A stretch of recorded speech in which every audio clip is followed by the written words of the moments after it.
বিশ্বকবি রবীন্দ্রনাথ ঠাকুরের ৮৪তম প্রয়াণ বার্ষিকী ১৩৪৮ বঙ্গাব্দের ২২শে শ্রাবণ কলকাতার জোড়াসাঁকোর পৈতৃক বাড়িতে তার জীবনাবসান হয়েছিল। মহাকালের চেনা পথ ধরে প্রতি বছর ২২শে শ্রাবণ আসে। এই ২২শে শ্রাবণ বিশ্বব্যাপী রবি ভক্তদের কাছে একটি শূন্য দিন। রবীন্দ্র কাব্য সাহিত্যের বিশাল একটি অংশে যে পরমার্থের সন্ধান করেছিল, সেই পরমার্থের সঙ্গে তিনি লীন হয়েছিলেন এদিন। রবীন্দ্রনাথ ঠাকুর লেখালেখি শুরু করেছিলেন মাত্র ৮ বছর বয়সে। বিচিত্র তার বিষয়, বিপুল তার পরিমাণ।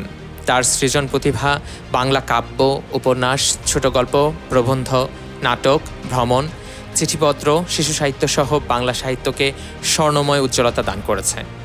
গীত রচনা ও সুরস্রষ্টা হিসেবে তিনি নিজের তুলনা।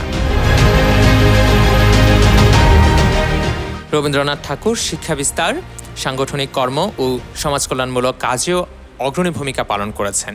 তিনি কৃষক ও পল্লী উন্নয়নের জন্য চালু করেছিলেন কৃষি ঋণ ব্যবস্থা। নতুন ধরনের শিক্ষার জন্য প্রতিষ্ঠা করেছেন বিশ্বভারতীয়র মতো প্রতিষ্ঠান। জালিয়ানওয়ালাবাগে দেশবাসীর উপর উপনিবেশ ব্রিটিশ সেনাবাহিনীর হত্যাযজ্ঞের প্রতিবাদে তিনি ত্যাগ করেছিলেন নাইটহুড খেতাব।